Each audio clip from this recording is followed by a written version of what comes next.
आप सभी लोगों का स्वागत है।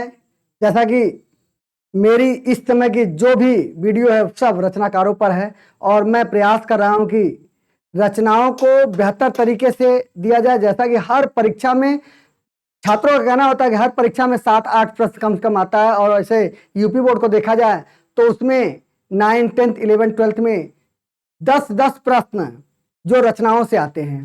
तो जो रचनाओं की समस्या, मैं समस्या को दूर करना चाहता हूं। अब मैं उन छात्रों का आभार व्यक्त करता हूं जो मुझे पसंद करते हैं। मुझे पसंद करते हो या ना पसंद करते हो, लेकिन मेरे ट्रिक को पसंद करते हैं। मैं उनका हृदय से आभार व्यक्त करता हूं। और देखिए, मुझे बहुत बड़ा आदमी बनने की इच्छा नहीं है। मुझे तो बस इतना करना है कि आपके हृदय में राज करना है।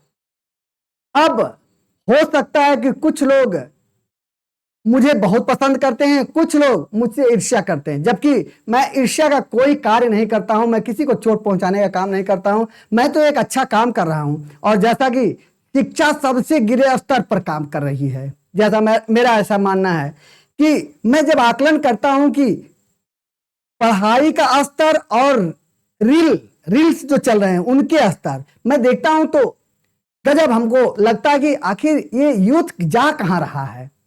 मैं अगर कहता हूं कि मेरे चैनल को सब्सक्राइब कर दीजिए तो लगता है कि मैं भीख मांग रहा हूं। और हर एक जिम्मेदार व्यक्ति अपने बच्चों से भीख ही मांगता है। माता पिता क्या करते हैं, बच्चा अपने बच्चों से क्या कहते हैं, बेटा देखो मेरी मर्यादा का ख्याल रखना, मेरे सम्मान का ख्याल रखना।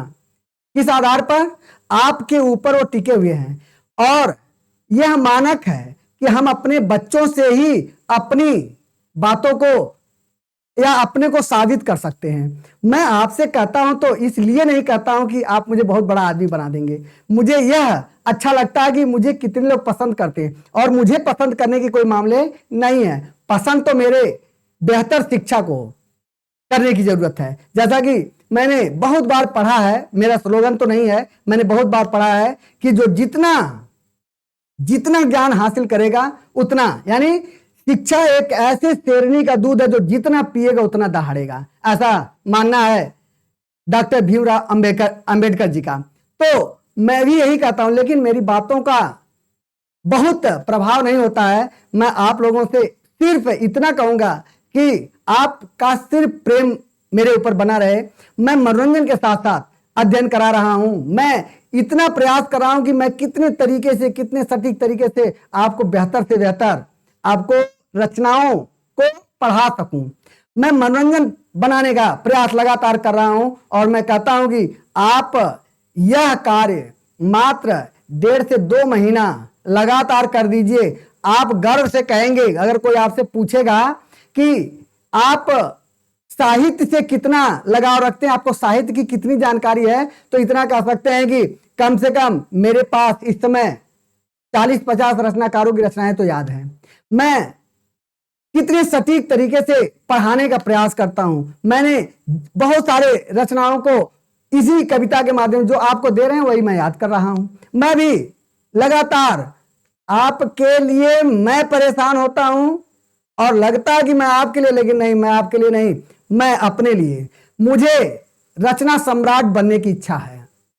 कभी कोई ये कहे कि रचनाएं कैसे याद करे, कहां याद करे, तो कोई ये छात्र कहे कि चले जाइए हिंदी प्रभात पर, आप 4-6 दिन पढ़िए, आपको आनंद आएगा। और मैं अभी शुरुआत किया हूं, लगातार मेरा चल रहा है और मैं शुरुआत किया हूं और मैं लगातार नई नई चीजें सोचने का प्रयास करता हूं कि कैसे बेहतर करें। और मैं इसलिए कहता हूं कि अगर आप मेरे साथ रहेंगे तो हो सकता है कि आप कुछ अपने ज्ञान में प्लस कर लेंगे। वैसे आपकी मर्जी है, मेरा कोई दबाव नहीं है। आप जो देखना चाहते हैं, जैसे मोबाइल खोलते हैं या लैपटॉप खोलते हैं तो आप का धारा दिशा बदल जाता है, लेकिन मैं कहता हूं कि जब आप अपनी दिशा बदलेंगे सही तरीके में तो आपकी दशा बदलेगी। जैसा कि आज इस समय पूरे भारत में इतना अच्छा माहौल यूपीएससी को लेकर के है और देख रहे होंगे कि हिंदी मीडियम और हिंदी साहित्य यह दोनों तहलका मचाया हुआ है। तो तहलका से तात्पर्य आज के इतिहास में जो पहले कभी नहीं हुआ था ऐसा हुआ है। हम कहते हैं कि आपका जो भी लक्ष्य है, जैसे भी पढ़ रहे हैं पढ़िए, लेकिन आपको 2 से 5 मिनट, मैंने हमेशा कहा कि 2 से 5 मिनट आप खाली समय दीजिए। मैं जानता हूं कि याद नहीं होगा, कविता मुझे याद हो रही है, आपको नहीं याद होगा। लेकिन अगर आप एक बार देखेंगे तो उसके 2-4 तो याद होंगे, 2 बार देखेंगे। और मैं कहता हूं स्क्रीनशॉट ले लीजिए, या मैं जो बोलता हूं आप उसे रोक रोक करके सुन सकते हैं, कहीं नोट बना लीजिए। नोट बनाएंगे, 4-6 बार देखेंगे, याद हो जाएगा। जैसे मैंने कई रचनाकारों की रचनाओं को मैं आज शॉर्ट में 4-5 रचनाकारों को फटाफट फटाफट आप लोगों को बताता हूं। हम आज लिखे नहीं हैं और लिखने का काम मेरा चलता रहेगा। जैसे जिनके 4-6 रचनाएं, 10 रचनाएं हैं, रचनाएं होंगी, तो आपको जितना भी तैयार हो सके करिए। और आप अगर मेरे साथ जुड़ेंगे तो मैं गाली नहीं सिखा रहा हूं, अरे मैं तो एक उत्साहवर्धन का कार्य कर रहा हूं। और सब्सक्राइब करना, आपके सब्सक्राइब से मेरा बहुत बनना बिगड़ना नहीं है। हाँ, मैं जानता हूं कि मुझे एक उत्साह मिलेगा कि मुझे जानने वाले, सुनने वाले इतने लोग हैं, और इस आधार पर आपके आपके हृदय में मैं निवास करूंगा, मेरा बस यही इच्छा है। आइए देखते हैं कि बंकिम चंद्र चटर्जी ने कितनी रचनाएं लिखे हैं और उसे कैसे याद करेंगे। देखिए कितना मनोरंजन से मैं 4-5 रचनाकारों की रचनाओं का मैं अभी हल्का सा चर्चा करूंगा, और आप सुनेंगे तो आसानी से याद हो जाएगा।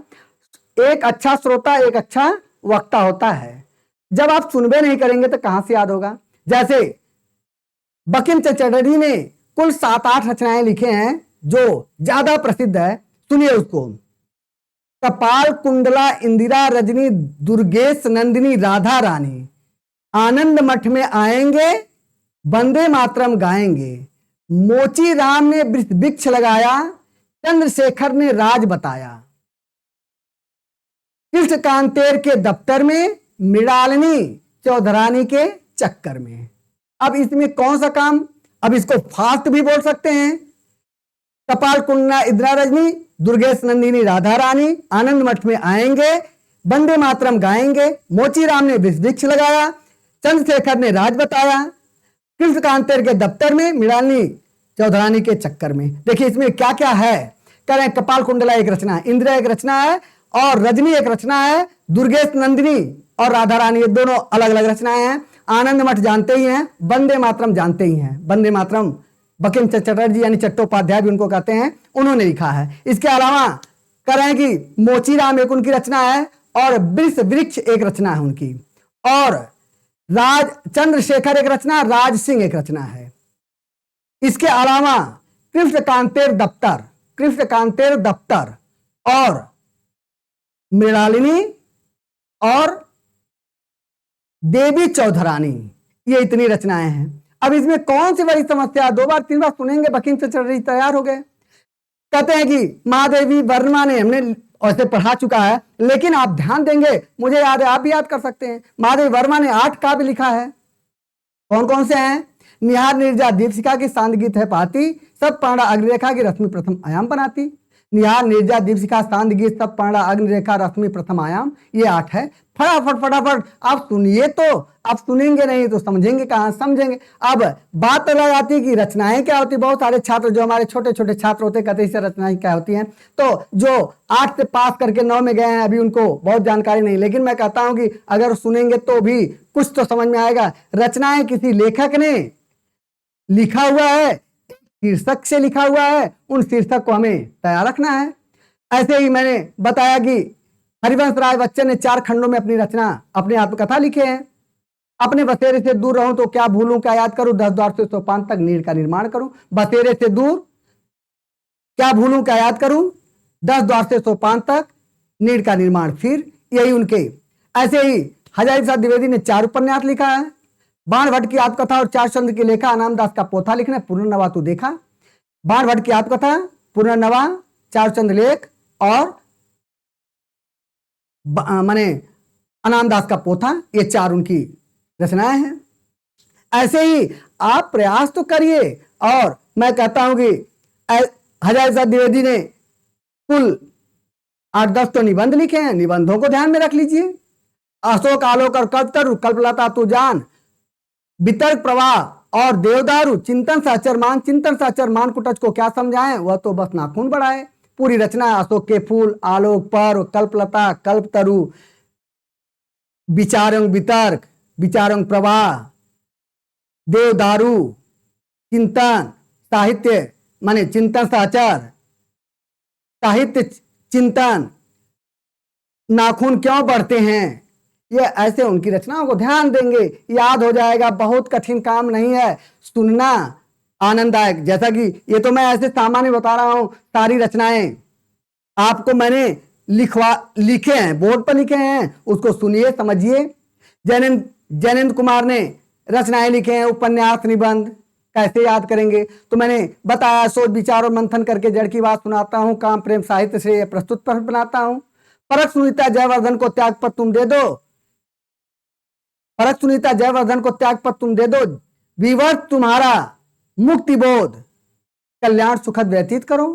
मुक्ति बोध पर उन्हें साहित्य अकादमी पुरस्कार मिला है। हजारी प्रसाद द्विवेदी को आलोक पर साहित्य अकादमी पुरस्कार मिला है। ऐसे ही मैंने लगातार ज्ञानपीठ पुरस्कार को मैंने समझा दिया। क्या चाहिए आपको? रील देखना या इसको एंजॉय करना? दोनों में अंतर नहीं समझ में आ रहा है। और इसका लाभ आपको जीवन में दिखाई दे रहा है, उसका लाभ आपको तत्कालिक दिखता है, लेकिन जीवन बर्बाद करने के बाद, अरे आपका जीवन है, आप इसे महत्व दीजिए और अपने जिम्मेदारी से आगे कार्य करिए। बस मेरा यही लक्ष्य है और बस आग्रह मेरा है कि आप मेरे साथ आएंगे तो कुछ सीखेंगे, क्योंकि मैं किसी प्रकार का नाच गाना नहीं सिखाता हूं। हाँ, हो सकता है कि मेरा व्यक्तित्व तो आपको पसंद ना आए, कोई दिक्कत नहीं है, हमारे व्यक्तित्व से आपको कोई लेना देना नहीं है। आपको कहां अच्छा मिल रहा है, कौन अच्छा दे रहा है, इसको जानने की जरूरत है। व्यक्ति से मतलब नहीं है, व्यक्ति के क्रियाकलाप से मतलब है। कौन कितना अच्छा है, कौन कितना गंदा है, इससे मतलब नहीं। कौन कितना मेरे लिए तत्पर है और कितना दे सकता है, मुझे मार्गदर्शन दे सकता है, इससे मतलब रखिएगा। मैं समझता हूं कि दिन दूना रात चौगुना आप बढ़ेंगे और बाकी तो आपकी मर्जी, जीवन आपका है। बस इतना कहते हैं कि मैं उन्हीं के लिए सिर्फ बेहतर हूं जो सोच रहे होंगे कि मुझे कैसे पढ़ना है, क्या पढ़ना है, कैसे याद करेंगे। याद करना हमें बहुत कठिन होता है, याद नहीं होता है, उसके लिए मैं हूं। आप 2 बार 3 बार लीड लगाकर सोते समय खा पी लीजिए। सारा पढ़ाई करने के बाद जब खा लेते हैं, जब सोने जाते हैं, तो थोड़ा सा मोबाइल का उपयोग कर लीजिए। जो आप फेसबुक पर घंटों सोशल मीडिया का उपयोग कर रहे हैं, तो घंटों जो फेसबुक पर या इंस्टाग्राम पर समय देते हैं, उसको कम कर दीजिए। हाँ, जानकारी के लिए आज क्या हुआ, समाचार के लिए तो अच्छी बात है, लेकिन नाचना गाना कैसा आता है आप तो जानते हैं। कितना फुहरपन आज का यूथ कहाँ जा रहा है, मैं यही सोचता हूं। कितना गंदगी भरी हुई है, आपको उस गंदगी से निकलना है और उसी गंदगी में आपको कमल की तरह खिलना है। तो प्रयास करिए कि हम उन साहित्यों का अध्ययन करें जो हमारे लाभप्रद है, हम उन साहित्यों का अध्ययन न करें जो हमारे लिए नुकसानदेह है। तो बस मैं इतना कहूँगा कि आप मेरा सपोर्ट करिए, मुझे उत्साह दीजिए, मैं आपके लिए प्रयास कर रहा हूं। तो मैं उम्मीद करता हूं कि आप लोगों को मेरे विचार हो सकता कि अच्छा है, लेकिन मेरी कोई आपसे ईर्ष्या नहीं है, आपसे तो मेरा हृदय का लगाव है। अब आप मुझसे प्रेम करते हैं, ईर्ष्या करते हैं, आपकी मर्जी है। मैं आपके लिए रोड़ा नहीं हूं। मैं उम्मीद करता हूं कि समाज में एक बेहतर कार्य करके दिखाएंगे और मैं समाज में एक बेहतर कार्य करने का प्रयास कर रहा हूं। मैं एक अध्यापक हूं।